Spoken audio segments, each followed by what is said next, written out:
Yo, what is happening, guys? It is GM Cody back with another review. This time, actually, a real review. Um, First proper review we've actually done on this channel. Even though we have other reviews on this channel, they're not really reviews, like I said before. They're more like in-depth overviews of games I already know I love and want to talk about. But this time around, somebody sent us a game to actually review. To do a proper review. So I've been reading through this game for the past couple days, and we're going to do that. And we're going to call these reviews. And sorry, I forgot who came up with this idea, but I was joking on the last video about how I'm always drinking beer while I'm doing reviews. And somebody suggested I call it pint-sized reviews. And so that's what we're going to call this, pint-sized reviews. Even though tonight I'm not drinking a pint. I'm just drinking regular 12-ounce cans. And I'm already one in, so it's a good time to get started. So let's do it. But before we jump into the review, I just want to say last night we started the first live stream game on the channel with Prowlers and Paragons, set in our alternate 1950s universe, 1957 to be exact. And that is actually the first live stream I've ever done on YouTube. I've done Twitch and stuff like that before, but I've never done a live stream, a proper live stream role-playing game anywhere, really. So that went off really well. And I really appreciate everybody that came by and stopped in and chatted and helped out with the rules, because first time we've played Prowlers and Paragons, and it was a big help having some people in the chat that actually knew the rules. And that was really cool and really fun. And I hope you guys have enjoyed it. It seems like you guys really enjoyed it. And since it was such a hit and a success, well, I've already been thinking about it, but I'm thinking about doing a second game. So we're probably going to do the Prowlers and Paragons game every other week. And I think I'm going to do another game every other week as well. So I haven't decided what that will be. But like I was talking about before, I'm kind of having the fantasy itch. And so I'm sure it will be a fantasy game. I'm not sure if it'll be in D&D. I kind of want to avoid D&D right now. I'm just not completely feeling D&D. But I kind of am. So I don't know. But I definitely want to do a fantasy game. I think more than likely that's what it'll be. And I just need to find people to do it. So if you're interested in doing that, hit me up and maybe we can get you in on that game. Even though, again, I'm not really sure what exactly game that's going to be. And when I do decide, I'll let you guys know. Probably by the next video, I have decided whether or not I'm actually doing this and what game I'm actually going to run. But regardless, I've been thinking about it. I've already been asking some friends about it if they'd be interested. And so, yeah, that's something to look forward to. The world building stuff, some people have asked about the world building and the maps I was talking about last time. And people seem really interested in that, surprisingly enough. And, I haven't worked on that at all this week because I was distracted with other things, like the Prowlers and Paragons game and some other, hobby projects I've been doing. And but if I'm doing this fantasy game, I'm definitely going to put a lot more work into that. And when I do, I will post more videos about it as I flesh it out. Probably this week, I'm probably going to do some more fleshing out on that world and think more about it. But yeah, so let's get into the review tonight. I don't really have anything else to rant about like I usually do, per se. So tonight we are looking at There and Hack Again, which I feel like I should, almost narrate this like an old English narrator. There and Hack Again, a role-playing game by Len Pimentel. Yes, so Len Pimentel, Len, let me know if I'm pronouncing your last name wrong. It sounds right to me. Is a good friend of mine. He's also a good friend of this channel and a big supporter of the channel. And I've been a fan of Len's games before I became friends with Len. But this is one of his games I'm not familiar with, and he thought I would like it, and he wanted me to review it and sent me a copy of it to review.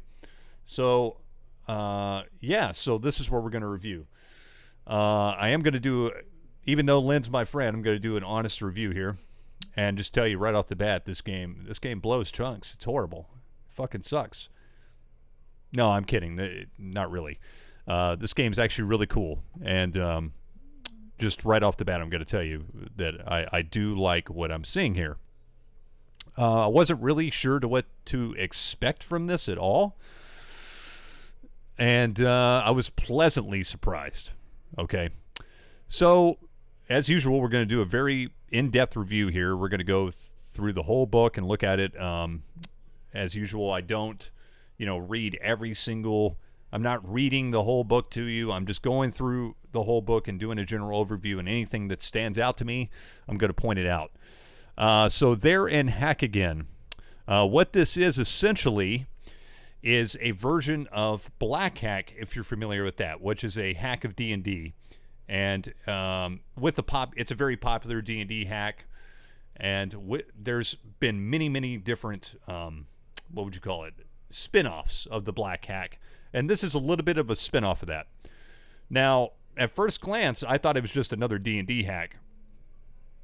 And then I realized this is a very themed D&D hack. So the theme of this game, and we're going to read the back here so you can understand what Lynn is trying to portray here. There in Hack Again.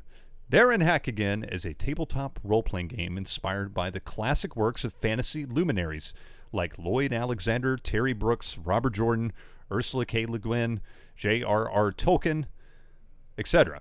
Using a modified version of David Black's brilliant Black Hack tailored for epic fantasy games, There in Hack Again brings a fast-playing, modern rule set to the kind of classic fantasy that inspired the earliest role-playing games. All right, so as the back implies, this game is very much inspired and is themed around the classic epic fantasies, especially Lord of the Rings and The Hobbit and the Silmarillion. But also, Lynn gives his inspirations here at the beginning. This game was inspired first and foremost by the works of J.R.R. Tolkien, notably The Hobbit, The Lord of the Rings, and The Silmarillion.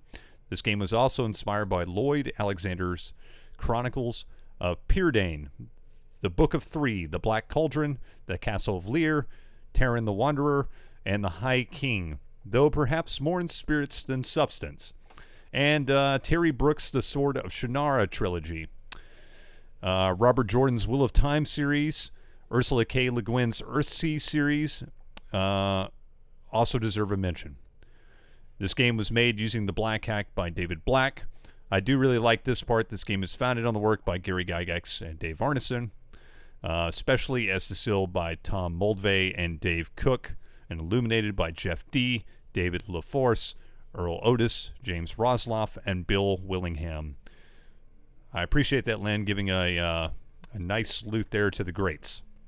And, of course, he also says this game owes a great deal to a number of other games or game supplements and their brilliant designers, notably the following. I'm not going to read all these off, but there's some really great games here, some really great inspiration. So when I read this first part, I was like, oh, yeah, I'm going to like this game. So if you like this kind of source material, this classic epic fantasy, that's what this D&D hack essentially is supposed to instill in you.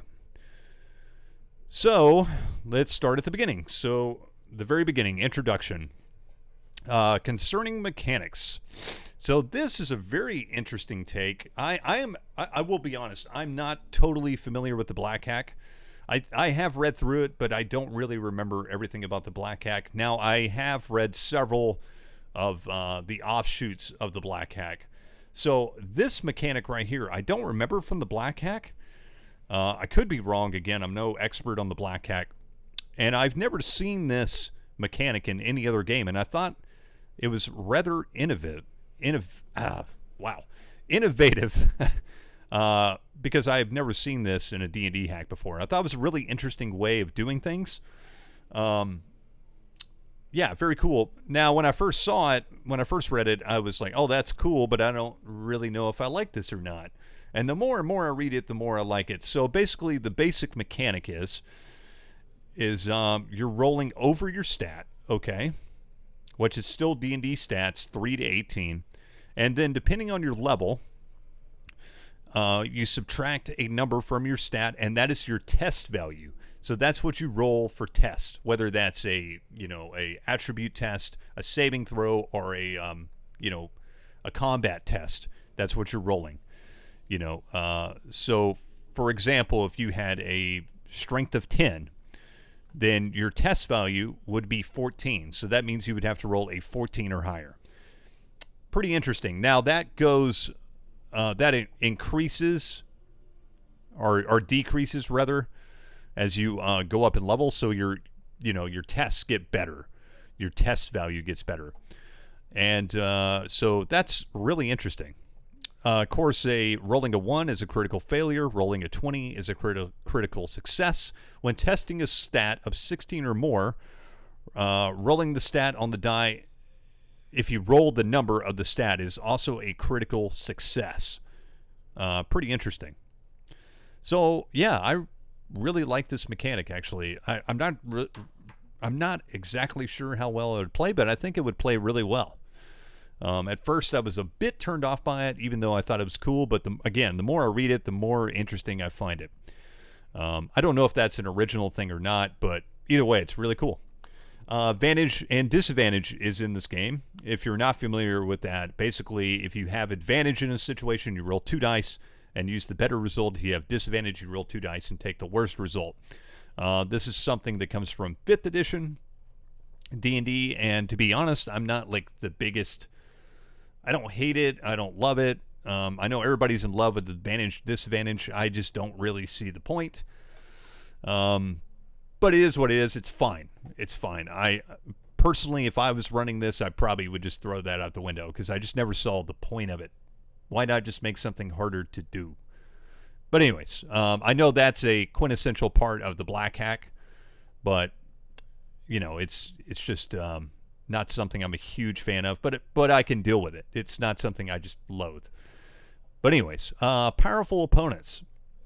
Tests are harder when acting against a powerful opponent. If a foe's hit dice is higher than a character's level, subtract the difference from all tests against that foe up to a maximum of -10.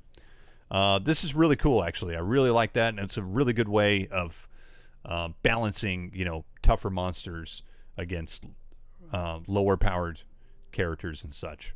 Very cool. So here's the different types of tests and how to do them. So a pose test. When handling character versus character conflict, both characters test to perform or resist the action. If one succeeds and the other fails, the winner has their way. If both fail, the action fails. If both succeed, the one who rolls higher has their way. If they roll the same number, the one with the higher stat wins. If their stats are the same, the narrator decides what happens. Cool. That works out fine. Extended tests. This is pretty cool. I like this. When engaged in a protracted activity like a chase, a character must make 3 successful tests before they fail 3 tests to accomplish the overall action. And yeah, that's really cool, actually. I really like that take on extended tests. Again, I'm not completely fluent in the Black Hack, so maybe a lot of these ideas come from the Black Hack and I just don't know it or don't remember. But either way, this is really cool. Group test. When a group of characters does something together, if at least half of them succeed, the group succeeds. All right, good way to handle it. Easy, fast. Search test. When characters search an area, they automatically find clues concealed or secret indoors, hidden compartments, and so on. Okay, works. Failing forward. Failing a test usually means the character fails to accomplish the action attempted, but not always. Narrators are free to decide what a failed test means. The action, what if that a failed test means the action succeeds with an unintended complication or consequence. Okay, cool. And then it tells you about different types of dice and how they're the basic D&D stuff. We all know what a D6 is and a D4 and a D20, but some people might not. This might be the first role-playing game they pick up. Like I said, this is based on the Black Hack. This is a D&D hack, essentially. So it does have the classic D&D stats. You have strength, dexterity, constitution, intelligence, wisdom, and charisma. Stats go from 3 to 18. All right. Oh, I'm sorry. I was wrong. Ooh, almost caught me slipping there. Stats do not go from 3 to 18. They go from 8 to 16. Very interesting. Almost caught me slipping. So basically you roll 3d6 and then it tells you what your stat is. That's really interesting. So yeah, that's really cool actually. I like that. They do have a point buy method if you prefer to do that over rolling stats. Yeah, that's interesting. Saves. Saving throws are basically, you make a test. Fortitude saves is greater of strength or constitution. Reflex is greater of dexterity or intelligence. And will saves are the greater of wisdom and charisma. So fortitude saves, this is a holdover from 3rd edition D&D. And it's something I do like, actually. We can talk about saving throws later because I kind of have an opinion about both. But I do like the 3 saves from 3E. So fortitude saves are used to resist diseases, poisons, etc. Reflex saves are used to resist things that can be dodged or avoided. And will saves are used to resist charms, illusions, and purely mental or magical effects. All right. And then we get into some of the first artwork here, and I have to say, which I did not comment on the cover art, I really love the cover art. It's really evocative. Even though I will say it doesn't, I don't know, it didn't really give me the impression of what this game was going to be, per se, but I really loved the cover. The cover art's really cool. Once I knew what the game was about, it did, but initially when I didn't know what the game was about, it didn't, if that makes sense. But anyway, so we get into some of the artwork here.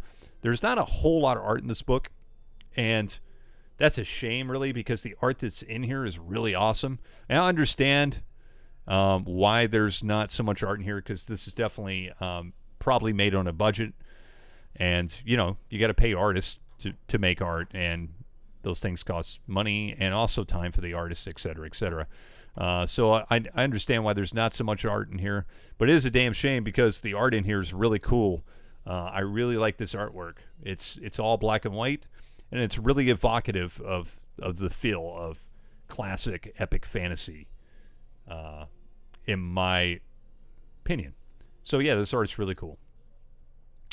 Races. You have the typical D&D races here. You have men, dwarves, elves, halflings. There are half-elves, but basically, and I this is my take on half-elves as well, is that you're an elf, okay? You're either an elf or you're a human. So you can play a half-elf, but, you're considered to be an elf, essentially. So bonuses as far as races go. Men get +1 bonus to any stat, and they may select 1 extra boon at level 1. We're going to look at boons here in a minute. Basically what they are is kind of like advantages or perks like you would see in other games. And a really cool feature, I might add. I really like that. It really adds to the flavor of and the theme of what Lynn is going for here. I really dig it. But anyway, so yeah. Men get +1 to any stat and 1 extra boon at level 1. Dwarves, they get +1 bonus to Constitution, -2 to Dexterity. However, suffer no further Dexterity reduction in medium or heavy armor, which is pretty cool. So armor does give you a penalty to your Dexterity, but dwarves are not hindered by that, I suppose.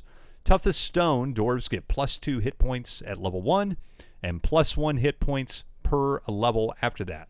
They also have advantage on fortitude saves to resist diseases and poisons. Lastly, dwarves can see in any light except total darkness. I'm glad there is no dark vision. I'm not a big fan of the dark vision, even though I haven't looked at the elves yet in detail. Maybe they have it, but if dwarves don't have it, that probably means elves and halflings don't have it. Not a big fan of dark vision, so the fact that they can just see in low light vision, I'm a fan of.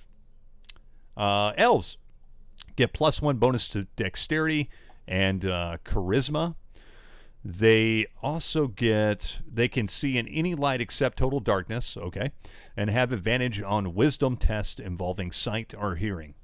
Elves are immortal, immune to ordinary diseases, and resistant to extreme weather and temperature. They leave no prints or trail to follow, not even in new fallen snow.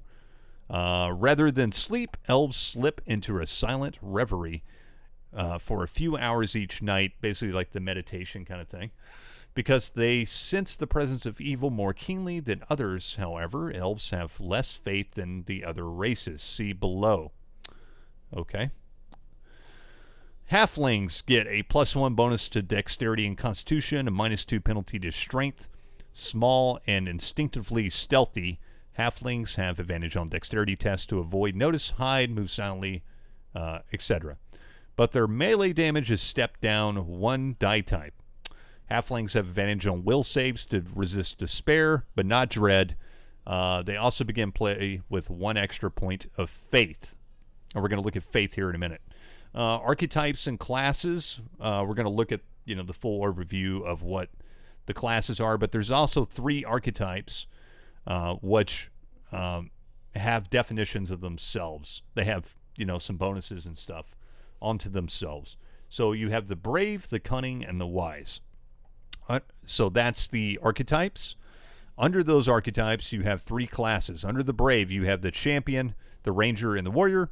Cunning, hunter, rogue, swordmaster, and the wise, bard, druid, and wizard.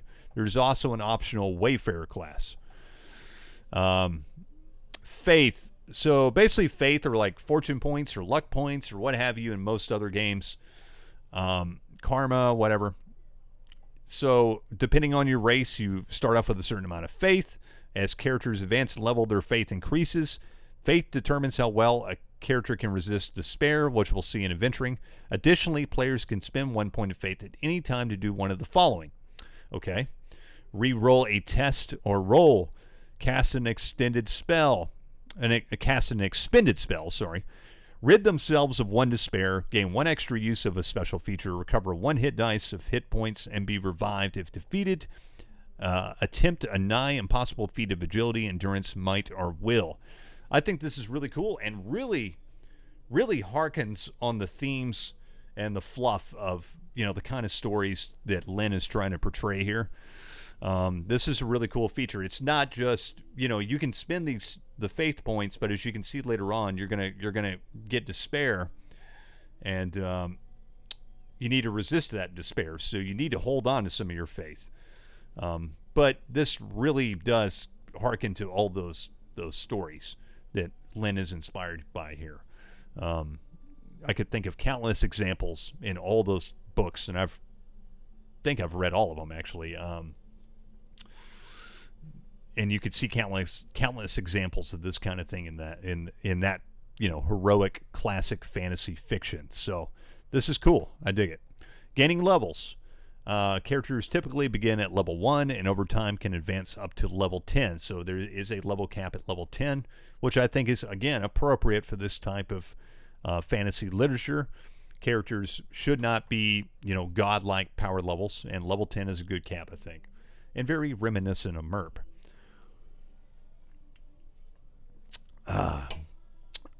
Characters are ready to gain a level whenever they reach a narrative milestone in the game. So, this is a milestone achievement system of gaining levels, which I'm perfectly fine with. And to be honest, this is much the way I do it nowadays. Most of the time, sometimes I still dish out experience points, but I don't have a problem with this milestone achievement either, especially with being an adult. You don't have as much time to play games anymore, and so especially in classic D&D, it took quite a while to level up to certain levels, especially the higher levels you get. And if you're only playing occasionally, say like in my case, usually like every other week or something, sometimes once a month, it's going to take you a while to level up. And sometimes it's just easier just to have a milestone or after a couple sessions let the players level up. So I've never had a problem with the achievement system of leveling up. And I have no problem with levels either. Hearth and Home, I really like this. This is something I think was borrowed from the One Ring role-playing game, but I think it's really appropriate for this type of fantasy fiction, especially if you want to play this in a Middle-earth setting. So, Hearth and Home. In order to actually advance to a new level, characters must spend some time, typically a week to several months, in a sanctuary. Although the amount of time required is up to the narrator, the suggestion 1 to 2 weeks to reach level 2, 1 month to reach level 3, and 1 season, typically during winter, for every level after that. Characters cannot gain more than 1 level during this time off, regardless of how much adventuring they did since they last gained a level. And it goes on and on, saying they're taking this time to rest, recuperate, further develop their skills, studying, training, and maybe doing some, other stuff in between. And I think this could make for some interesting role playing, where you go back to your home, or you go back to the sanctuary, or what have you, Rivendell, or what have you, and it makes for some interesting role playing. What is your character doing during that time? What are you trying to achieve? You might gain some knowledge, et cetera, et cetera. So I like this system. And it's very reminiscent of the One Ring, though I like this better because it's more narrative as opposed to the One Ring, which feels more like a board game, because it's very linear and set out what you do during this downtime. But very cool. I definitely dig this, and it's very much in theme with what Lynn is trying to portray. Okay, archetype entries. So we're getting into archetypes and classes here. Base hit points. So hit points, and I think this is again something from the Black Hack. Your base hit points are based off your constitution. There is an option that your base hit points to start off with can be your hit die plus 4, okay? Or, roll a hit die and add 4, whatever. Hit dice is what, of course, like in D&D, is what you determine to roll for your hit points. Usable armor is the type of armor a character can wear. A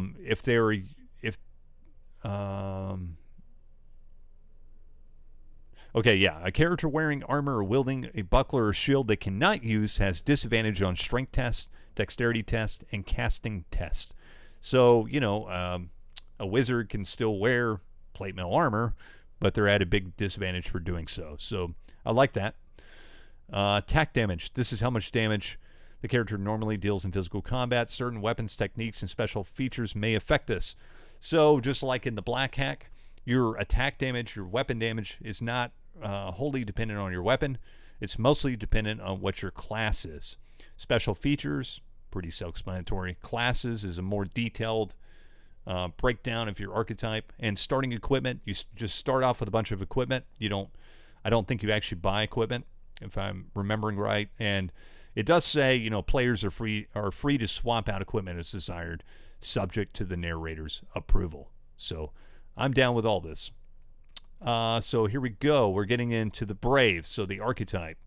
The Brave are warriors, heroic, stalwart, and strong of arm, who stand ready to face whatever evils the adversary may send their way. So base hit points, you start off with Constitution plus 2. Their hit dice is a D8.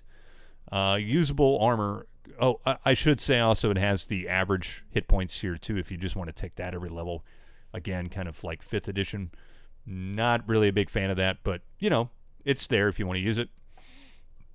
Usable armor. All armor, bucklers, and shields. Attack damage, D8 or D4 if unarmed.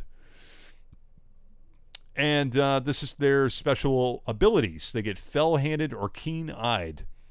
The Brave are fell-handed or keen-eyed. Fell-handed gives you +1 damage in melee combat, and keen-eyed gives you +1 damage in ranged combat. These bonuses increase +2 at level 6. Multiple attacks. The Brave can perform 2 attacks per round at level 3, 3 attacks per round at level 6, and 4 attacks per round at level 9. And Warfare. They gain advantage on tasks involving the planning, execution, strategy, and tactics of battles and wars. Cool. And then the classes, which give you further bonuses. So you get to pick from Champion, Ranger, or Warrior, which I think it said Hunter. Initially, that's definitely a typo. I like Ranger better, by the way, than Hunter. So Champion. Champions are heavily armored knights, heroes, and horse lords. They do not suffer a penalty to their dexterity when wearing medium armor or heavy armor. They also get the horsemanship boon for free. Rangers. Rangers include both ordinary woodsfolk and wardens who patrol the wilds near settled lands. They roll damage with advantage when fighting evil beings and creatures. They also get the woodcraft boon for free. Warriors get a +1 bonus to all attack tests. They also get the Doty boon, or yeah, is that how you pronounce that? I think so. Doughty, I guess is how you pronounce that. I'm actually not familiar with this word. I think it's Doughty. They get the Doughty boon for free. And then their starting equipment. 3 weapons or 2 weapons and a shield, so forth and so forth. The Cunning. So the Cunning base hit points is Constitution. They get a D6 hit points. Usable armor is light armor and bucklers. Attack damage is D6 or D3 if unarmed. Extra attack. The Cunning can perform 2 attacks per round at level 6. Finesse Fighter. When armed with light melee weapons, the Cunning may test dexterity instead of strength when making melee attacks or defenses. Cool. Mastery. The Cunning may reroll any test or roll once per game session. Cool. Okay. Once they reach level 6, this reroll is made with advantage. Cool. I dig it. Stealth. The Cunning have advantage on dexterity tests to avoid notice, hide, move silently, etc. If they sneak up on an opponent, they can make a sneak attack with advantage that deals 1d6 plus 1 points of damage per a level. All right, that's cool. And then you have the Hunter, the Rogue, and the Swordmaster. The Hunter, when armed with ranged weapons, Hunters deal d8 attack damage and perform multiple attacks like the Brave. They can also make ranged sneak attacks up to throwing range. Lastly, it just says last, but I think it should say probably lastly. Lastly, Hunters get the Woodcraft boon for free. Rogue. Rogues include burglars, explorers, blah, blah, blah. They can find and disarm traps, climb sheer surfaces, pick locks. Pick locks is on here twice. Oh, no, sorry. Pick locks, pick pockets. A little tired. Detect faint noises and eavesdrop on conversations. They have advantage on tests to perform delicate tasks like these. They also get advantage on reflex saves. Cool. Swordmaster. Swordmaster includes fencers and swashbucklers. When armed with a light blade, Swordmasters get a +1 bonus on melee attack and defense tests, deal d8 melee attack damage, and perform multiple attacks like the Brave. Cool. The Wise. All right, so the Wise get base hit points con -2, hit dice is d4, no usable armor, attack damage is d4 or d2 if unarmed. Arcane Lore. The Wise have advantage on intelligence tests concerning what they know about the type of magic and their fellow practitioners. Detect magic, so they can make a wisdom test and detect the presence of magical beings, places, and items. Resist magic, they gain advantage on will saves to resist magic spells and effects. And then the classes, you have Bard. So the Bard learns 2 Bard spells per level, and they also get the Musician and Rhyme and Verse boons for free. Druid, learn 2 Druid spells per level. Druids can speak with ordinary animals at will. Works like the Wizard spell. And they have advantage on charisma tests for these interactions. They also get the Woodcraft boon for free. Wizard. Wizards. I'm a wizard. Wizards are true magicians. All current or former members of a once great order. They learn 2 wizard spells per level. All wizards carry a nearly unbreakable wizard staff, a symbol of membership in their ancient and venerable order. As long as a wizard has their staff, they can apply advantage to a number of casting tests per day equal to their level. Very cool. I dig all this, especially the wizard staff. Big fan. All right, and then the Wayfarer is an optional class, or optional archetype, and they're just supposed to represent like normal folk. So yeah, they get base hit points, Constitution, D6 hit die, usable armor, light and bucklers, attack damage D6 or D3 if unarmed, Extra attack, they can perform 2 attacks starting at level 6. Wayfarers have advantage on fortitude saves to determine if they survive being defeated in combat. Okay, cool. Hopeful, Wayfarers have advantage on will saves to resist despair. They may also reduce their despair by 1 point per adventure. Lucky, Wayfarers can re-roll 1 test or roll per scene with advantage once they reach level 6.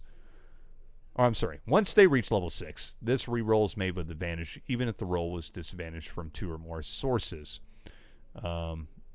Profession, as ordinary folk drawn to extraordinary affairs, Wayfarers get advantage in all tests relating to one mundane profession. So that's really cool. So they can pick like common, armor, blacksmith, carpenter, like me, or what have you. I really like this archetype, because there are numerous cases in these stories where you just have these normal people that get swept up into extraordinary events. Now, I think it would be cool if there's, which I guess it's easy enough to house rule. You could do this for a couple levels and then go on to like a real class. I would definitely allow a character to do that. I think this is awesome, actually. Oh. All right, boons. So boons are special abilities, skills, and talents. And they're really cool. So we're not going to look at all these, but we'll look at a couple of them, like ancient enemies. So only dwarves and elves can take this. Dwarves and elves have ancient feuds with orcs and their foul kin. The character rolls damage with advantage when fighting orcs of any kind, from the smallest goblin to the largest hobgoblin, orc, or half-orc. So it's things like that. They're almost like feats, but better.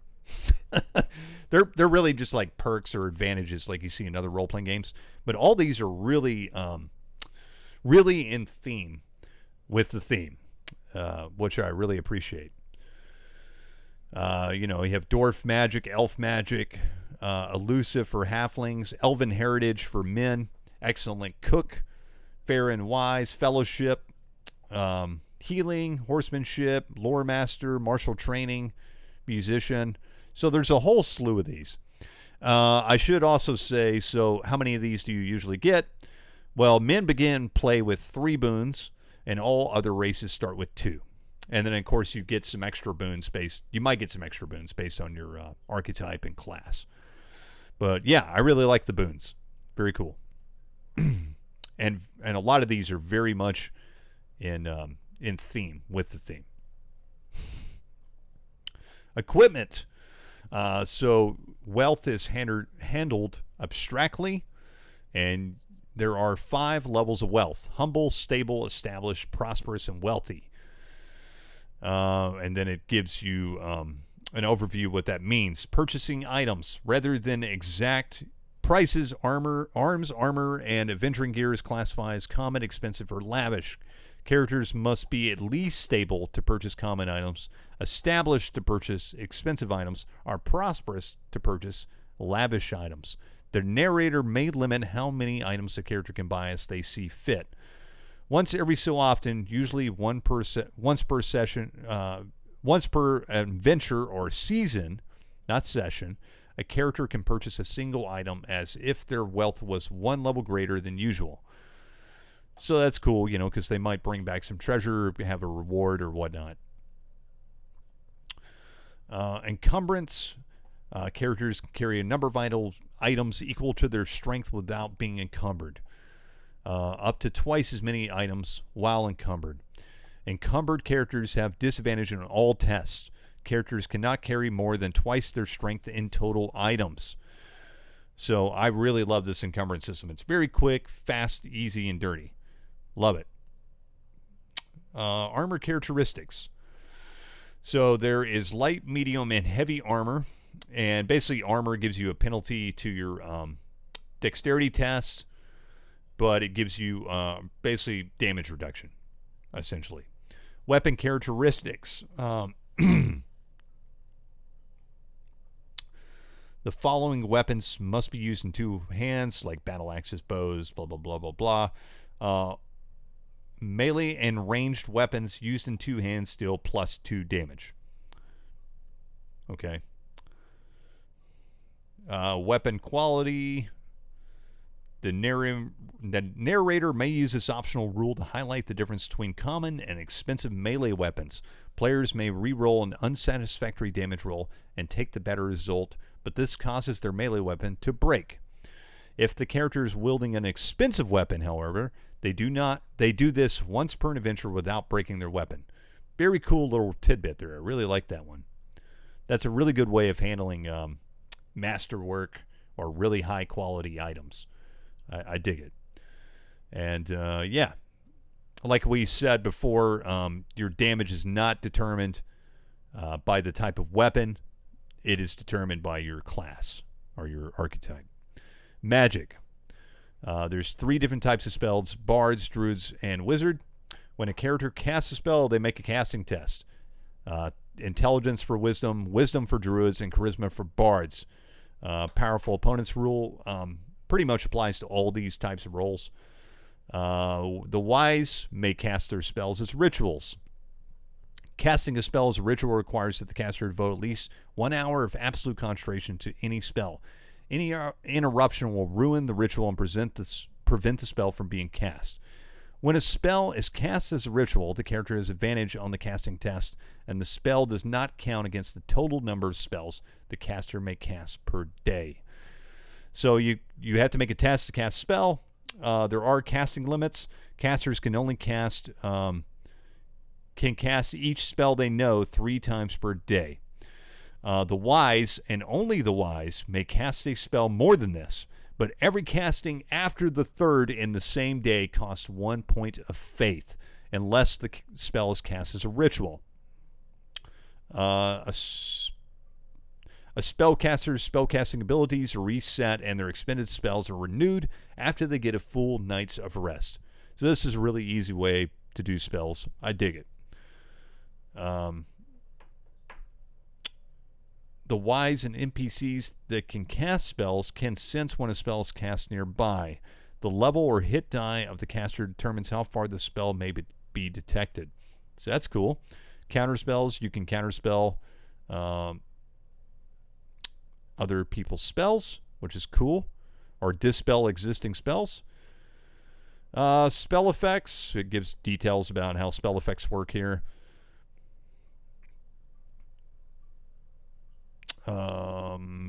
And here's the spell list. So we're not going to go through every single one of these spells, but I will say I went through the spell list and read through the spells. Actually, this was the first thing I looked at, only because, man, I was like, okay, if he wants to get this kind of theme right, he's got to get the spells right. And I'm here to tell you he did. There is magic in this game, which, if you're playing a Lord of the Rings game, you might just not have at all.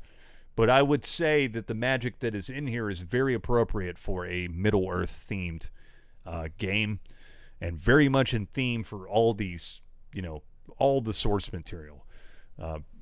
Really cool. And some of these spells you'll see in other D&D games, but some of them are quite original and have really good names, like Clarion Call. Love that. Or trying to think, Dreadful Wail, Dust to Dust. Laminate of Shadows, Song of Valor, Words of Power. Let's see. I'm trying to. Elven Charm, no. Elven Veil,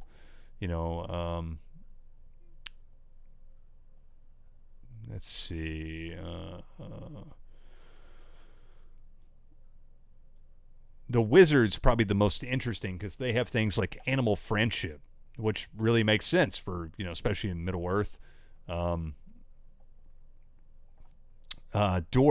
dwarven spells are really cool, like dwarf runes of binding and breaking, dwarf charm of finding, dwarf charm of mending, and dwarven toycraft. Very appropriate for a Middle-earth game and very cool. Stuff like heat metal, any of this stuff really is very appropriate for a Middle-earth game. So very well done, Lynn, on the spell list. I really dig it. And combat. So, combat is pretty much like you would imagine in D&D. Characters can perform one action during their turn. They can also move and take an action. Here's some more cool art. And this is probably my favorite art in the book. This scene of them fighting the dragons here. This is really, really cool. And this one as well. Very cool. Just wish we had more of it. Again, I understand it's a budget game, but I wish we had more art. Initiative. All characters test initiative by testing the greater of their dexterity or wisdom. For that battle, those who succeed act before their foes, and those who fail act after their foes. Within each group, characters act in any order they wish, from high roll to low roll. Characters who roll a critical success act before anyone else and have advantage on their first test. Cool. I dig it. This is something I might alter a little bit, but it works. Hit dice. We all know how hit dice work. Attack and defense. So when a character attacks a foe, they make a attack test. Test strength for melee and dexterity for ranged. When a character is attacked by a foe, they make a defensive test. Again, test strength for melee attacks or dexterity for ranged attacks. Cool. I dig it. I've always been a fan of opposed test. Not always, but a lot of times I've always liked that system. All-out attacks. A character can choose to do an all-out attack, fighting more aggressively and without regard for their safety. So how does this work? A character making an all-out attack gains advantage on their attack roll and damage rolls, but they have disadvantage on defense tests and reflex saves. Cool. Full defense. A character making a full defense gets advantage on their defense tests and reflex saves, but they cannot perform any action when their next turn comes around. Creative descriptions. Characters should get creative describing their character's actions. A player can earn advantage on any test or roll once per battle by describing clever tactic or way they use the environment to their advantage. So I was stating earlier that I don't like the advantage and disadvantage mechanic, but when it's used in these kind of regards, I do like it. When you actually find a real when you work it into the game system more than just advantage disadvantage, I dig it. And I got to say, the more and more I'm reading through this, where Lynn has worked in advantage and disadvantage in very cool ways, it makes me like it more. So I rebuke my statement, sir. At least for this game. Damage. So this is based on the monster's hit die, how much damage they deal. Critical results. If a character scores a critical success on an attack test or a critical failure on a defense test, the attack inflicts double damage. If the attack deals more than one die of damage, damage is instead rolled with advantage. Exploding damage. Of course, we all know about exploding dice, and it gives an option for that. Two-handed fighting. Characters using a bow, crossbow, great bow, or two-handed melee weapon get plus 2 points of damage per attack. It's pretty powerful, especially with bows.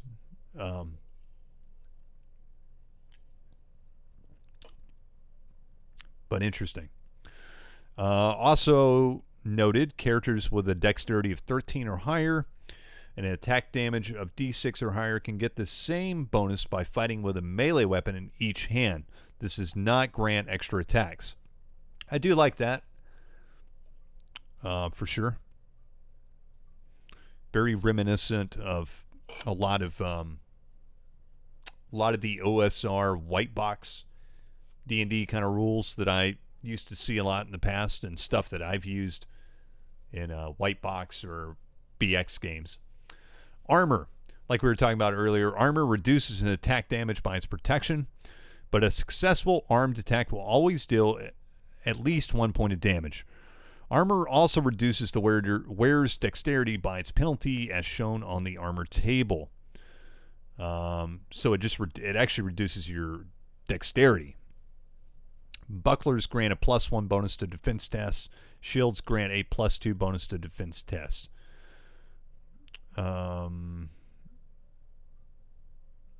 Characters can sacrifice their armor, buckler, or shield to reduce the damage they suffer even more, lowering it by up to 10 points. This lowers the armor's protection by 1 point or destroys a buckler or shield. Armor is damaged beyond repair if its protection value is reduced below 0. Very cool. I really dig that. It's kind of a take on the breaking, I forget, again, it's an old house rule that's been flying around the OSR community for a long time. But the Splinter Shield rule, yeah. It's kind of a take on that, and I dig it. Ongoing damage, blah, blah, blah. Defeats. So here we go. A character who reaches 0 hit points is defeated and must make an immediate fortitude save. If the save succeeds, the defeated character is unconscious and out of action for the rest of the fight. Once the battle is over, an ally revives the character, or they recover on their own. They roll 1 hit die and heal that many hit points. If the save fails, the character is killed. Yeah, I dig it. Combat maneuvers, you have different maneuvers like disarm, grapple, shove, throw, unbalance. Epic foes. An epic foe is a foe that can pose a significant challenge to a group of characters all by itself. Epic foes have 6 hit points per hit die times the number of characters in the party. They are also resistant to all spells and effects that prevent them from acting. All such spells and effects will only impair an epic foe. Granting characters advantage on their defense tests and saves on the epic foe's next turn to act. Okay. Basically, these are more stronger foes, and I'm not going to go through this whole thing, but basically these represent, really epic kind of foes, like, maybe like a Balrog or a Nazgul, or even like Sauron himself, or, a big henchman of, the big adversary or what have you. Tremendous foes. These are things like dragons, giants, trolls, etc. Attacks from tremendous foes must be dodged rather than parried, so characters test dexterity instead of strength when defending against them. Lesser foes. Excuse me. A group of lesser foes may fight as a mob. A mob is treated like a single foe in combat. The members of a mob always have 1 hit point each, regardless of their hit points. I really like this rule. This is something else Len has used in a couple of his other games. It's something I haven't completely wrapped my head around yet. Like last night in our Prowlers and Paragons game, they were fighting some minions, and I just completely forgot about the minion rules. Even though I really like them, it's a new concept for me, but it's a concept I really like. Morale, it's morale. Who cares? Healing. Characters recover lost hit points in various ways. They cannot regain more than their maximum hit points. Characters never go below 0 hit points. Always start at 0 when healing characters, blah, blah, blah. Characters that spend at least 15 minutes resting and binding their injuries after a battle roll 1 hit dice and recover that many hit points. Characters also recover 1 hit die of hit points per night of sleep. Roll with disadvantage if sleep is fitful or interrupted or the character sleeps in their armor. I have no problem with this at all. I'm a big fan of these healing rules and these types of healing rules. It's never bothered me. In fact, I've never been a fan ever of the old school, even though I'm an old school D&D guy and love old school D&D. I've never, ever liked the healing rules in old school D&D. It doesn't really make any sense. And to be honest, frankly, I think it's quite boring. Gaining 1 hit point a day or whatnot. That just sucks. And this is what I've always done from day one of playing D&D. This is what me and everybody has done that I played with even back in the day. We did something similar to this. You gained, more hit points than just 1 per day or whatever. So, yeah, I'm really good with these healing rules. Mounted combat, rules for mounted combat. We're not going to go over all that, but cool. Mass combat, there's some mass combat rules in here. And this looks like a good mass combat system. Cool. Adventuring. Random encounters, reactions for encounters. Very reminiscent of the reaction and encounters table we used to see in D&D. Falls. D6, it's the same thing. Well, it's a little different. It's D6 at 10 feet, 3D6 at 20 feet, 6D6 at 30 feet, etc., etc. Fire rules, languages. Luck. Narrators can make a luck roll to determine a completely random answer or outcome. To do so, roll a d6. 1 to 2 is bad for the characters. 3 or 4 is neither good or bad. 5 or 6 is good for the characters. Cool. Poisons. The poison rules are not as lethal as AD&D, but still can be. There is still, lethal poisons that that can possibly slay a character. Of course, you get a saving throw. So yeah, I like the poison rules. Again, I like these. I've never been a big fan of the save or die mentality for poisons. Most of the time. Sometimes it makes sense.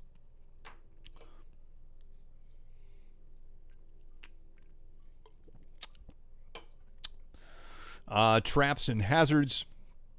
And, it gives rules here for disarming traps and finding traps and what different types of traps would do. Despair. This is a big mechanic in the game. Whenever sorrow or hopelessness threatens to overwhelm a character, they must make a successful will save or gain 1 point of despair. If a character's despair ever equals their starting faith, regardless of how much they have spent, they fall into despair and suffer a -3 penalty on all tests until their despair drops below their threshold. And it gives the following situations for gaining despair, which I really like this mechanic. And again, great. This is very much in theme for this game. This is one thing I really love about this game is it constantly stays in theme. You can tell Lynn has read the source material, loves the source material, and didn't just it's way too often I see these D&D hacks that claim to be D&D or Conan or what have you, and really at the end of the day they're just D&D with the races or whatever of those settings and whatnot. But in this case, this is probably, I gotta say, this, even though we haven't gotten to the end of the review, I'm just gonna say right now, my part of the review of this little tidbit is this game really does a really good job of laying down that theme of those classic fantasy heroic stories. Better than I've seen with pretty much any D&D hack. I think it does a really good job. So good job, Lynn. Relieving despair. So you can get rid of despair, different things. And again, I really like this. Appreciate beauty or splendor, defeat a dreadful foe, enjoy camaraderie, spend time in a sanctuary, etc., etc. Journeys. So this is kind of reminiscent of the One Ring. There's rules to make journeys, and you have to make travel tests. One member of the party is the guide, not necessarily the leader of the party. He's just the guide of the party and has to is the one guiding them along their travels and has to make travel tests, which is an intelligence test, and bad things can happen. Which, again, this is very in theme with the theme, and it's good. I dig it. There's rules, perilous terrain, travel events. So this is cool, some random events. Weather, which is something I always like to see, often too not, and a lot of times in my games too, I just forget about the weather. Unfortunately, I always think about it when I'm not running a game, and then after the fact, I'm like, damn, I should have incorporated some weather things. Not all the time. I mean, sometimes I remember, or sometimes it's just a bigger element in the story. And it's just something that it gets commonly overlooked in games, I find, even with the best game masters. And to have a reminder and a weather chart is really cool. Complications. So, things cold, fatigue, finding shelter, heat, hunger and thirst, all the struggles of, as all the rules for all the struggles of traveling across overland. And, that's a big part of those stories. It's not so much part of it. A big part of those stories is the journey to get there, to the adventure, and not always the adventure. So I dig this. And I could see this kind of working well for kind of a hex crawl kind of thing too. So we're getting on near an hour here, which we're getting towards the end. Adversaries. So of course, here we go. This is monsters, essentially. You have all your typical, D&D type bestiary here, animals, and all that good stuff. I will say these entries are really nice and compact. I really like these very compact little monster and animal entries, creature entries, what have you. The monster manuals and stuff are really cool and nice and all, but, we all have a monster manual, and we all know what these things are from playing fantasy games for so long. And in my opinion, I like just looking at these little broken down stat blocks for creatures and animals and such. Here's actual monsters, and again, these are really well laid out in my opinion. Very easy on the eyes to look at, and very easy to just be like, okay, warg. This is what a warg does. This is how many hit dice he has. This is his abilities. So really cool. I like the stat blocks a lot. And it's a really good smattering of monsters here. And a lot of these are very much, again, in theme with the theme of epic, heroic, classic fantasy. Demon of the Elder Days. It's the Balrog. Specters, vampires, wights, wraiths, wraith lords, evil folk, just regular people like corsairs and dark acolytes.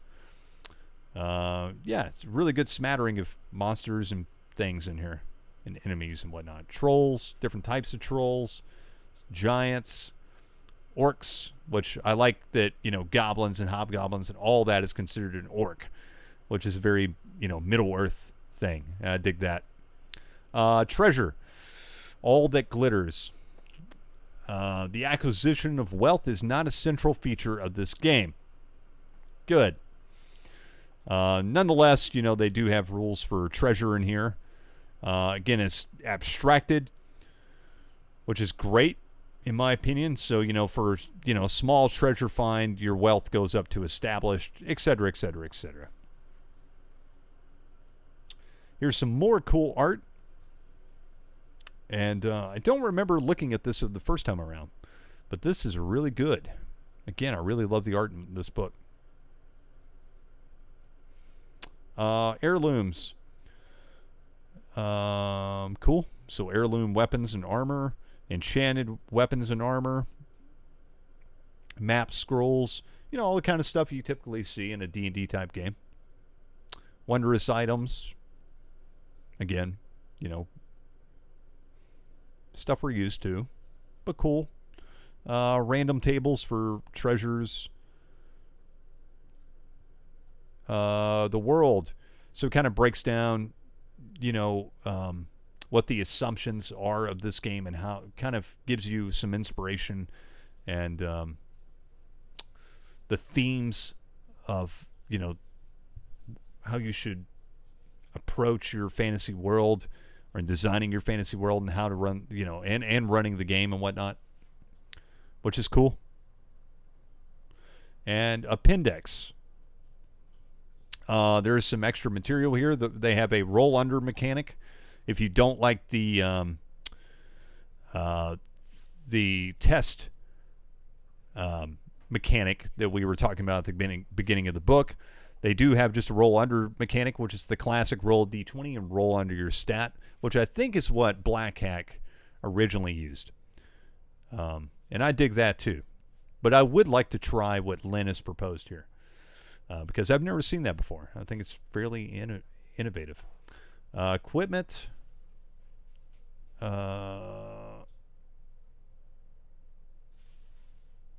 Okay, so they have some different various optional weapons and stuff here.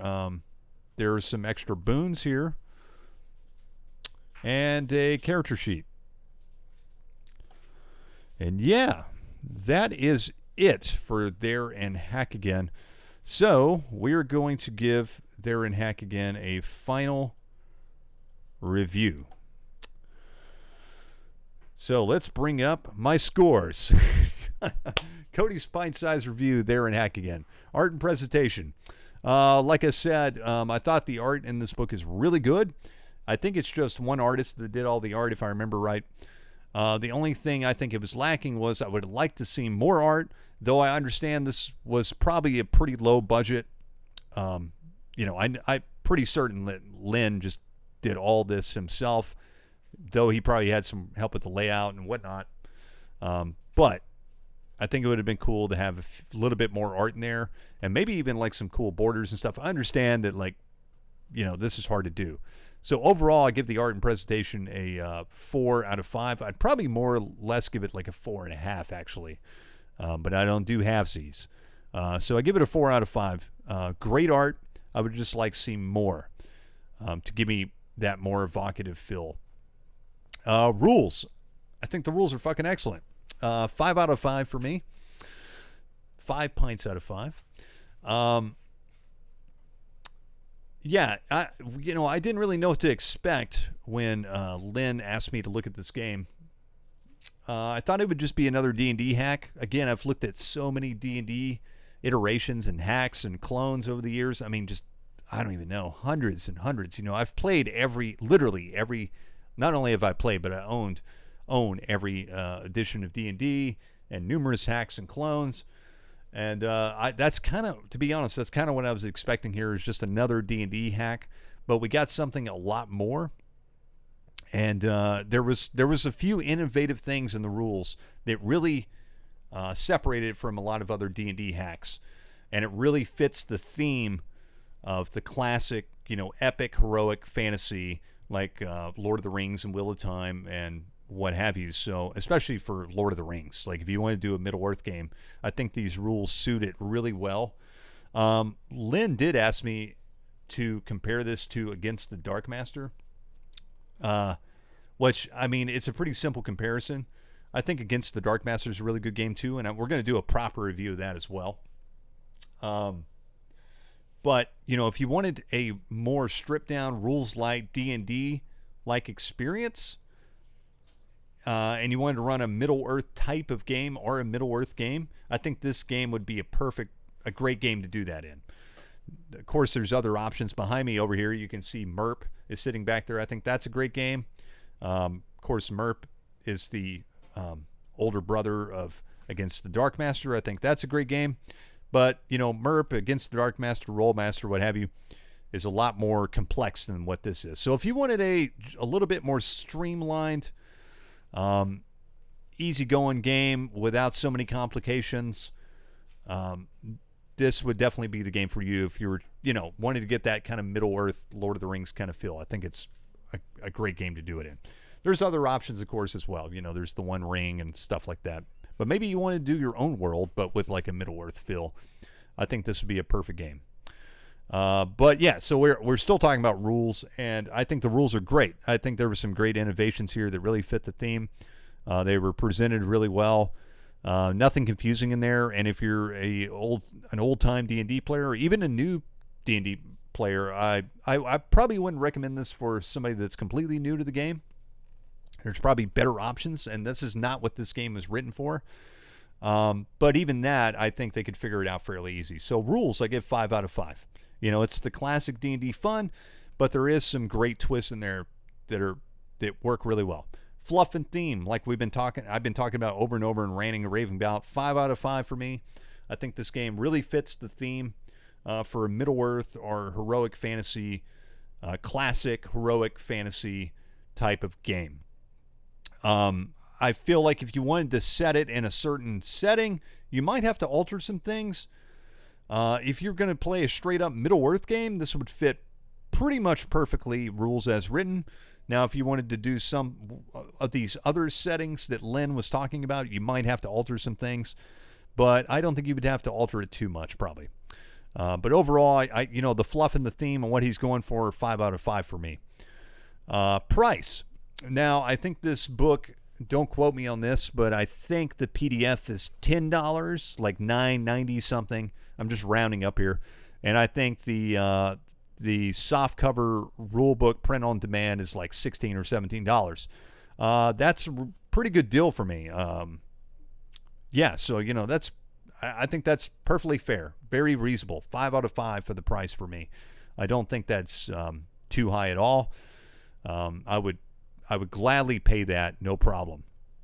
And actually, I probably will buy a print-on-demand version of this because I actually really like this game. So total score. GM Cody's Pint Size total score for There and Hack Again, I give it a 5 out of 5. All said and done. There's nothing I don't like about it. This game really surprised me a whole lot. It had a lot more than I expected out of it. I'll be honest, I wasn't expecting a whole lot. I knew it'd be good because Lynn wrote it, and I like everything Lynn writes. But I wasn't expecting this to surprise me as much as it did. So good job, Lynn. Great game. I highly recommend it for anybody that wants a Middle-earth type game and still likes their D&D flavor. And wants something maybe just a little bit rules light, with that kind of flavor involved. I think this is a perfect game for you. So anyways, I hope you guys have enjoyed this pint-size review of There and Hack Again by Lynn Pimentel. I will be posting a link down in the description below, so you can purchase this game and drive through RPG. Thanks again, Lynn, for sending me a PDF copy of this game. I'll definitely be buying it myself, print on demand. But it's great to have the PDF, and I loved reviewing it, loved reading it. And if you want me to review one of your games, let me know. I do have another person on here that contacted me to review their game. I'm not going to reveal who that is or what the game is yet. We'll leave that as a surprise. We'll be doing that in a couple weeks. Next week, we'll be going back into Rollmaster. I'm going to wrap up the Rollmaster thing for now. I am going to do some future Rollmaster videos in the future. But next week, we're going to wrap up the main core of Rollmaster, and we're going to look at spell law. And we might fluff out that video with some other discussions too. Prowlers and Paragons, we have not scheduled the next game, but I'm assuming it's going to be not this Sunday, but the next, but who knows? Also, not this Friday, but the next. I will be playing in a Against the Dark Master, or I'm sorry, that game's been pushed back. I'm sorry. I was supposed to be playing that. That game got pushed back to August the 4th, which, I'll let you guys know about that when that approaches. And like I said, I plan on doing a second game. Not sure what that'll be. Maybe it'll be There and Hack Again. Though I feel like playing 2 of Lynn's games is a little too much, but cool game nonetheless. Anyways, we are getting way over an hour here. Thank you guys for always tuning in. Thank you, those of you who came in the live stream last night. I'm probably going to do some more live streams, just random talks and chill streams and stuff. I'm really trying to do more content, and that's something I would really like to do, since it seems like you guys like doing that. I like doing it. Not just gaming, but just popping in, doing a live stream, and you guys can ask me questions, or we can talk about whatever and just shoot the breeze. Make sure if you like the video, give me a thumbs up. Again, I don't really care about the algorithm. I don't give a shit about, having a million views and followers and shit. But those of you that, do watch the channel, I want to make sure you enjoy the videos. So, give me a thumbs up if you like the video so I know. Comment below. And we will see you guys next time. Y'all have a good one.